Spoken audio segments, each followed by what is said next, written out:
I raised two children for 7 years without knowing I was just a placeholder until one careless sentence exposed everything, and I quietly signed the most brutal divorce agreement of my life.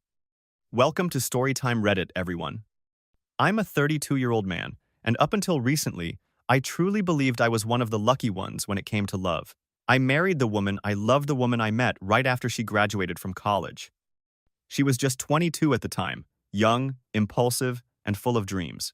I was 5 years older, already settling into my career, and ready to build a real family. At first, our relationship was rocky. We argued a lot. She was still young, a bit stubborn, and often didn't seem to understand the worries I had about the future. But despite all the disagreements, I loved her deeply. There was even a time we broke up for 6 months, a period filled with doubt and heartache, but it was long enough for both of us to realize that we needed each other. When we got back together, I believed our love had matured. Not long after, we got married.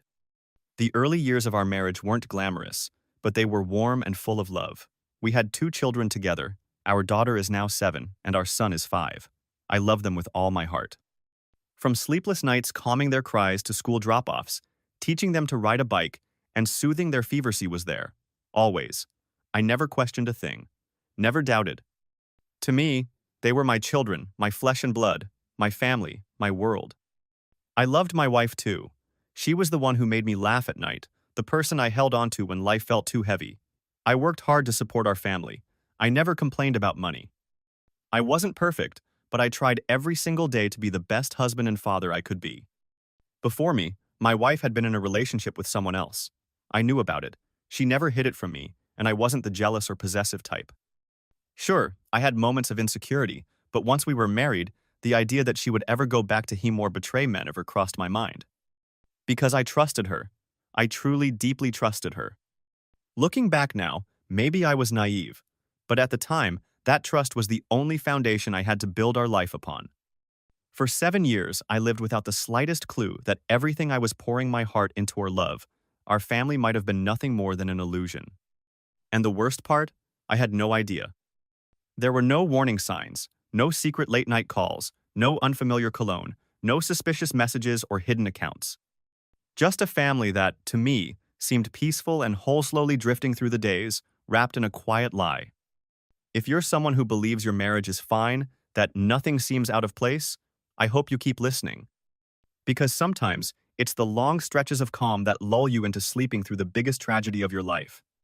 I remember the exact moment things began to unravel, not because I started investigating, not because I found evidence or caught her doing something shady.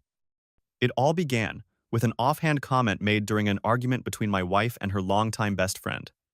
I didn't say anything else. I didn't question her, didn't yell, didn't raise my voice. But in that moment, something inside me cracked. It was small, barely noticeable, like a hairline fracture. But I knew that if I didn't face it, if I didn't uncover the truth, that crack would spread and eventually shatter every bit of trust I had ever held. A few days later, I quietly reached out to her friend. I didn't make a scene, didn't accuse anyone, didn't even mention my wife's name in the subject line. I just knew I needed clarity because without it, I wouldn't be able to breathe. I needed to know, was that careless, stinging comment during their argument just a baseless outburst born of frustration? Or was it something deeper? A crack in the surface of my marriage that I had failed to see all this time? And if you're wondering whether I was ready for the truth, let me be honest, I wasn't.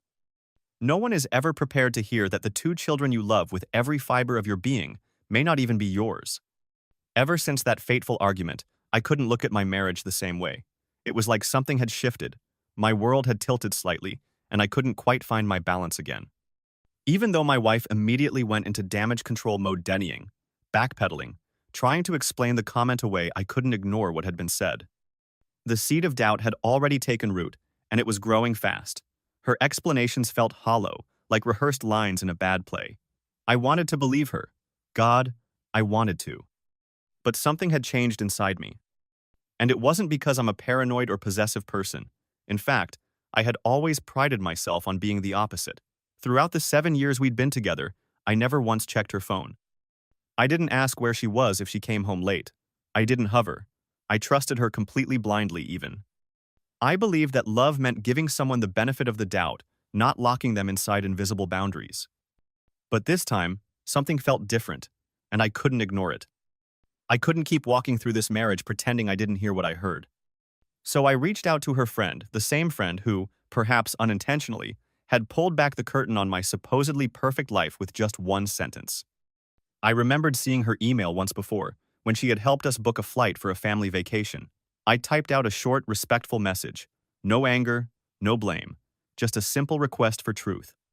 I'm not here to fight. I just need to know what you said that day. Was it true? Or was it something you said in anger? I deserve to know. To my surprise, she replied within a few hours. Her response was direct, almost urgent. Do you have time to meet? There are things I can show you. You need to see them for yourself. We met at a quiet cafe tucked between a bookstore and a flower shop in the center of town. It was the kind of place people go when they need to have difficult conversations. She arrived with a tablet in her hand and barely said a word as she opened a folder and placed it in front of me. And that's when my entire world began to crumble. Emails, screenshots, years' worth of conversations between her and my wife. No filters, no sugarcoating, just raw, brutal truth staring me in the face. My wife had cheated. Not once, not some drunken mistake. Repeatedly, deliberately. And worst of all, she had admitted at least once that she wasn't sure who the biological father of our first child was. I sat there, reading message after message. My heart didn't race. It didn't even break in that moment. It just slowed, like it was giving up. She had written things like, I regret it now, but he already treats the kids like they're his. Let's just leave it alone. If the truth comes out, everything falls apart. I think they're his, or at least, that's what he believes. Every word landed like a punch to the chest, but I didn't cry. I didn't storm out. I just sat there, absorbing the truth in silence. And for the first time in my life, I didn't know who I was anymore. When I finally looked up, her friend whispered, almost apologetically, I thought you should know. I couldn't keep pretending. I nodded, barely able to thank her, and left. I didn't go home right away. I drove aimlessly around town, not even realizing where I was going until I found myself parked in front of my own house. I sat in the car for what felt like hours, gripping the steering wheel so tightly that my hands ached. I watched through the window as my daughter jumped rope in the front yard, laughing as her hair bounced in the wind. My son was sitting on the porch, clutching the same teddy bear I gave him on his 5th birthday. His smile was soft, his eyes bright. And in that moment, my heart shattered. I had loved these children with every beat of my soul. I had stayed up with them through fevers, read them bedtime stories, made them pancakes shaped like dinosaurs just to make them laugh. And now? Now I had to question whether I was even their father. But I didn't spiral. Because deep down, I knew what I had to do. A few days later, I quietly collected hair samples me own. My daughter's, my son Sand sent them to a private DNA testing service. I didn't tell anyone. Not my wife, not a single friend. I didn't even want to say it out loud because part of me was still holding on to hope. And yet, I felt guilty. I felt like I was betraying the very family I had fought so hard to protect. But at the same time, I knew if I didn't get the truth now, it would eat me alive. The waiting was unbearable. Every time my phone buzzed, I half expected it to be the results. Every time my kids hugged me, I felt a strange, painful mix of love and fear. Because what if the tests confirmed it? What if I wasn't their father? And worse, what if they never truly were mine to begin with? I had never done anything like this behind her back. Not once in our entire relationship. Not when things got tough. Not even during our brief separation years ago. I had always believed that love required trust. And trust, to me, meant transparency even when things were hard. But this time, I had no choice. I needed answers. Real answers. Not more soft reassurances or shaky explanations. I needed to free myself from the fog I'd been living in, the haze of half-truths, strained smiles, and an illusion of peace that I had mistaken for happiness. Waiting for those DNA results became the longest stretch of time in my life. Every single day felt like walking on a tightrope between hope and dread.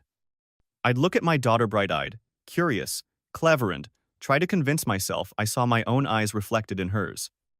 I'd watch my son stubborn, bold, laughing at the silliest things and wonder, was I seeing pieces of myself in him, or just hoping they were there because I wanted it so badly to be true? Every hug, every shared laugh, every time they called me Dad, I held my breath. And then one afternoon the email arrived. The notification popped up on my screen like a gunshot. My heart was already pounding as I clicked it open. My hands trembled. I could barely hold my phone straight. I read the first line, then the second, and then I stopped breathing. No biological relation to either child. I felt like I was falling, like the floor had been pulled out from beneath me, and I was sinking into a void with no end. I reread the report, desperately searching for a Loopholian error, a footnote, a clause I missed, anything. I even called the lab. I asked them to verify the results, double-check the data. Their answer was firm, clinical, cold. The results are accurate, there is no doubt. I sat in front of my computer for what must have been hours. I couldn't move. My entire body felt hollow, my mind blank. But my heart was in pieces. I thought about all the little moments. Every night I stayed up late rocking them to sleep. Every time I dropped everything to rush home when they were sick. Every birthday party I planned down to the tiniest detail. Every scraped knee I kissed better. Every bedtime story I read, even on the nights when I was so exhausted I could barely keep my eyes open. I had loved them, completely, without hesitation, without question. I had poured my soul into fatherhood, protected them, sacrificed for them, lived for them. And all that time, I had been living inside a lie built brick by the one person I had trusted more than anyone. That night, I didn't go home. I couldn't. I got in the car and drove no destination, no purpose, just away. The city lights blurred through my windshield. Street lamps passed by like flashes of memory, each one slicing through my thoughts. I felt like I was drifting through a movie that wasn't mine anymore. Like my life had belonged to someone else this whole time. Eventually, after what felt like an eternity, I made a decision. I had to go home. Not because I was ready, but because I couldn't keep walking in shadows. I needed to see her face. I needed to hear it from her mouth. I needed the truth. I walked into the house without saying a word. I handed her the DNA results, a manila folder. Just a few pages inside, but pages that held the power to dismantle everything. She opened it, flipped through each page, slowly, silently. And then her hands began to shake. Her eyes widened in fear. Her voice cracked as she asked, You did a test?" I didn't answer that. Instead, I looked her straight in the eyes and asked just one word.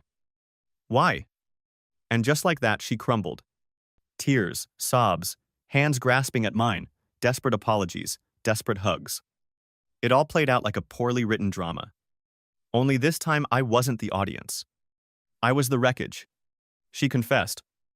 But it wasn't honesty. It was desperation. She said it had happened a long time ago.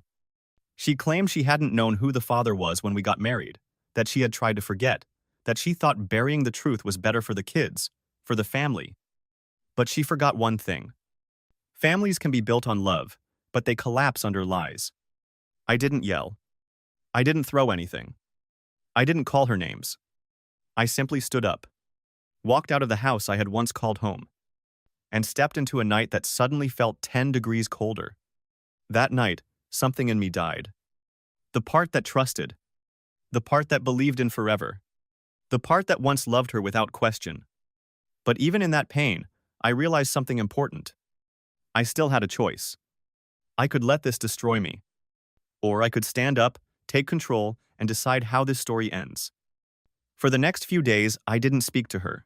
She called. She texted, constantly, pleading, apologizing, telling me she wanted to talk, to fix things, to save the family.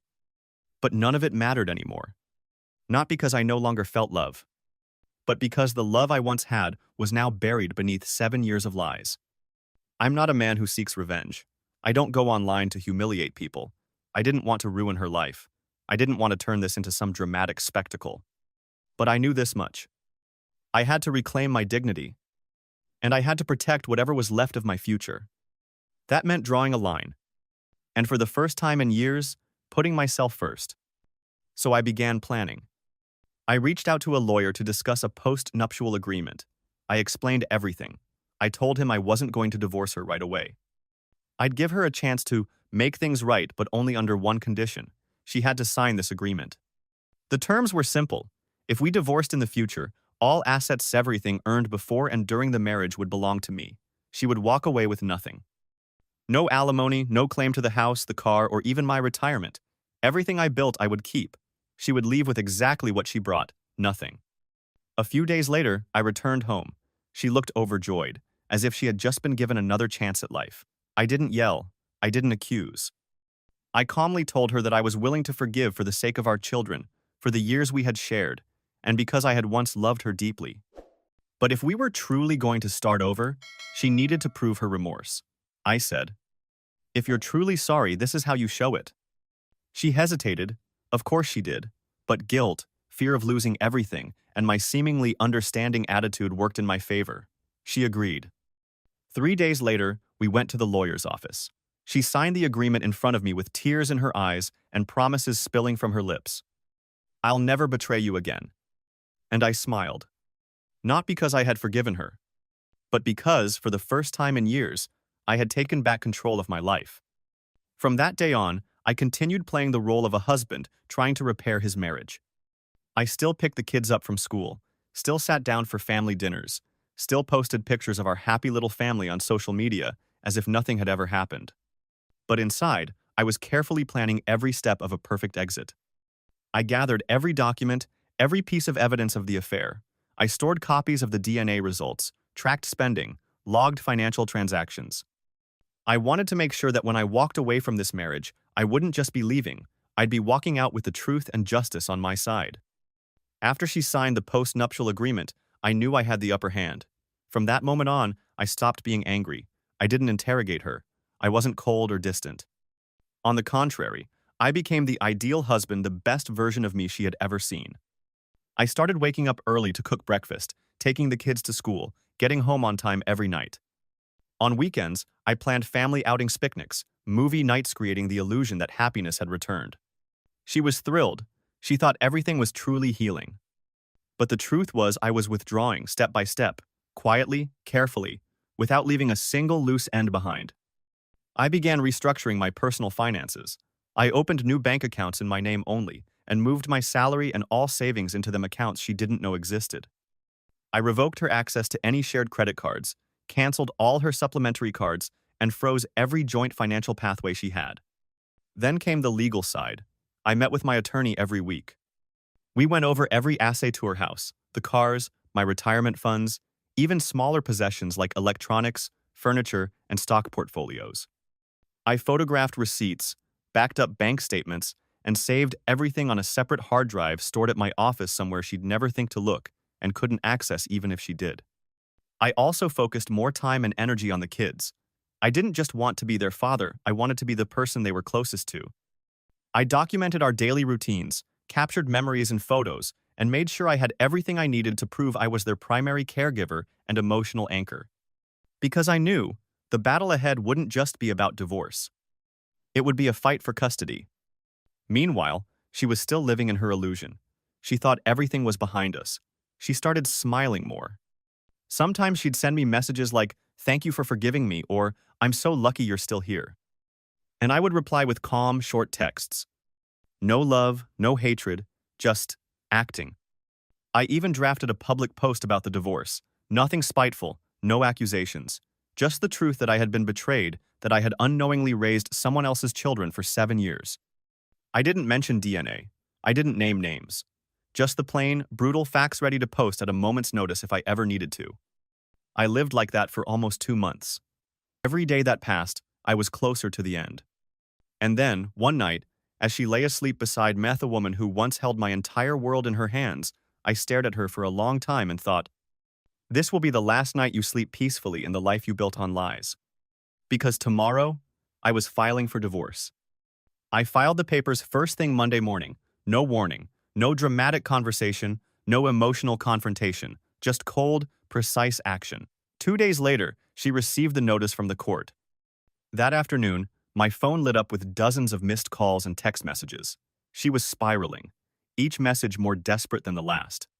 Please don't do this. We can fix this without dragging it into court. Think about the kids. Think about us. I read them all. In silence. I didn't respond. Not because I was heartless, not because I didn't feel the weight of what was happening, but because I had already given her too many chances. And she had burned every single one. What I needed now wasn't more explanations, more apologies, or more performances. What I needed was justice. My attorney moved quickly, just as we had planned. I handed over everything. DNA test results proving I wasn't the biological father of either child. The post-nuptial agreement, signed willingly by her, with witnesses and legal counsel. Messages and digital records where she admitted her infidelity and deception. Documentation of my role as the children's primary caregiver over the past 7 years. The court didn't take long to deliberate. The facts were clear, the evidence overwhelming. During the hearing, the judge looked over the files, then delivered the verdict. Based on the evidence presented, the wife has committed a serious breach of marital trust. She misled her husband regarding the paternity of both children and has failed to provide emotional consistency for the family. The court hereby grants full ownership of all marital assets to the husband, including the family home, vehicles, financial holdings, and retirement accounts. Furthermore, primary custody of both children is awarded to the husband, recognizing his consistent role as their emotional and practical guardian. The wife is deemed ineligible for any form of post-marital financial support. She broke down in court. Right there in front of everyone, collapsed into tears, hands trembling, sobs echoing across the courtroom. But this time, I felt nothing. Not anger, not sadness, not even relief. Just a deep, quiet stillness, the kind that comes when you finally stop carrying a weight you didn't realize had been suffocating you. Her lawyer tried to argue that I had manipulated the emotional context to gain control of the outcome. But when the post-nuptial agreement was submitted complete with her signature, timestamp, the presence of a legal witness, and confirmation of her voluntary consent, every objection collapsed. The court had nothing left to say. We walked out of that room no longer as husband and wife. Not even as enemies. Just strangers. Two people who had once shared a life now reduced to silence and unfamiliarity. That evening, after all the emotional buildup, the sleepless nights, and the rehearsed drafts, I posted the message I had written and rewritten more times than I could count. Today, I am officially divorced. After 7 years of living in a lie, I discovered that the two children I had loved, raised, and sacrificed for are not biologically mine. I hold no hate. But I will no longer live in silence. This post isn't about revenge. It's for anyone out there who feels that something's off, who feels alone in doubt. You deserve the truth. And you're not wrong for wanting it. The response was overwhelming. Friends, colleagues, even complete strangers. People reached out with messages of compassion, support, and respect. As for her, she kept calling, kept texting. Please take the post down. People are staring. I can't live like this. Please, for the children. But I didn't delete it. Because I had lived in a lie for 7 years. And for the first time, I was finally living in the truth. Today, I am officially divorced. After 7 years of living inside a carefully constructed lie, I found out that the two children I loved, raised, and devoted my life to are not biologically mine. I don't share this out of bitterness or revenge. I'm sharing it for anyone out there questioning their worth, doubting their instincts. To remind you, you deserve to know the truth. The response was immediate and overwhelming. Within hours of posting those words, my phone was vibrating nonstop. Messages poured in. Friends I hadn't spoken to in years, coworkers, acquaintances. Even strangers from different corners of the internet. They reached out with words of comfort, of respect, of solidarity. Some shared their own painful stories. Others simply said, "Thank you for having the courage to speak your truth." It was more than I had expected, and much more than I thought I deserved. But in that moment, it was exactly what I needed. For the first time in years, I didn't feel alone. Her reaction, though, was just as instant, but for very different reasons. The calls started within minutes, dozens of them. I ignored them all. Then came the texts, panicked, desperate. "Please, take it down. I'm begging you. You're ruining my life. People won't even look at me the same way. Don't do this to me. Please, think of the kids." But I didn't delete it. Because for 7 long years, I had carried the weight of her choices. I had sacrificed, struggled, and suffered silently while keeping alive the illusion she had created. I had built my life on a foundation I didn't know was hollow. And now that the truth was finally out there, now that I had finally spoken, why should I bury it again, just because she couldn't handle the consequences? This wasn't about destroying her. I wasn't out for revenge. But truth? Truth deserves to live. And that post, it was the first time in years I had truly breathed. When the court ruling came down, it was final, clean, precise. I walked away from almost a decade of marriage, not with half the assets or any payout. I walked away with something far more valuable: freedom. Freedom soaked in betrayal. Freedom paved with tears and sleepless nights. Freedom that tasted bitter at first, but still, it was mine. I didn't go back to our old house. There was nothing left for me there. Instead, I moved into a small apartment near the kids' school. It wasn't fancy. The paint was chipped in places. The kitchen was a little cramped. But it was mine. And more importantly, it was close to them. Yes, I know they aren't biologically mine. I've read the DNA reports more times than I can count. But those papers don't define who I am to them. Because when I walk through that door and see their eyes light up, when they run to me yelling, "Daddy," when I feel their tiny arms around my neck after a long day, what else matters? How do you walk away from the first time your daughter said, "I love you, Dad"? From those late nights rocking your sick son back to sleep? From teaching them to ride bikes, tying shoelaces, packing lunches, and kissing scraped knees? You don't. You can't.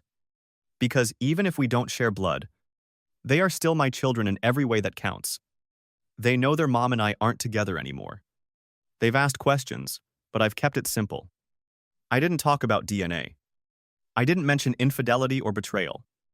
I didn't paint her as a villain. I just sat them down and said, "Mom and Dad don't live together anymore. But I'm still here. Every single day. Every single moment. I will always be here. I will always love you." I don't know if they understand the full picture, but they nodded. And my daughter, small but wise beyond her year, shugged me tighter than she ever had before and whispered, "I don't care what happened. I just want you to stay, Dad." And in that moment, everything made sense. I may have lost a wife. I may have lost the image of the life I thought I was living. But I didn't lose the two hearts that call me Daddy. I didn't lose my dignity. And I didn't lose my capacity to love. What I gained was clarity. What I gained was truth. What I gained was the strength to choose myself. And most importantly, I chose to keep loving my children no matter what. Because they may not be mine by blood, but they are mine by every beat of my heart. And in the end, that is the only truth that matters.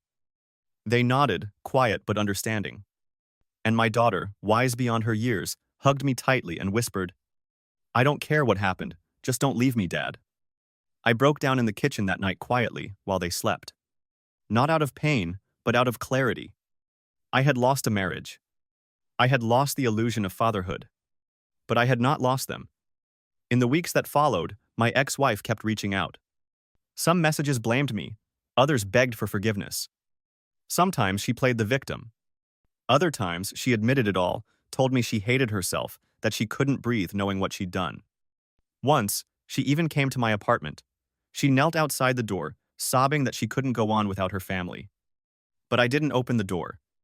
Not because I hated her, but because I had finally accepted that some doors are meant to stay closed. I began going to therapy not because I was broken, but because I refused to let the damage pass down to my kids. I wanted to heal. I wanted to forgive not her, but myself.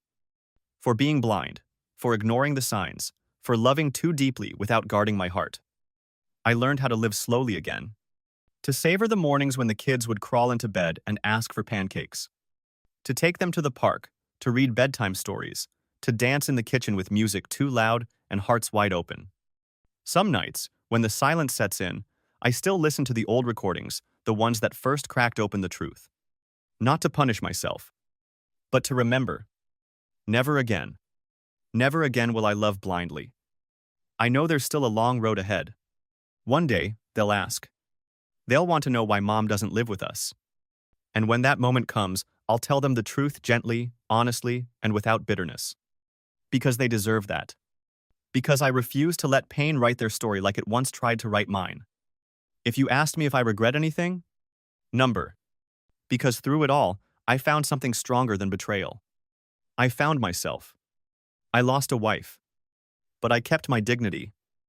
And I have two beautiful children who still run into my arms and call me Dad, not out of obligation, but but from the deepest place in their hearts. And that is more than enough.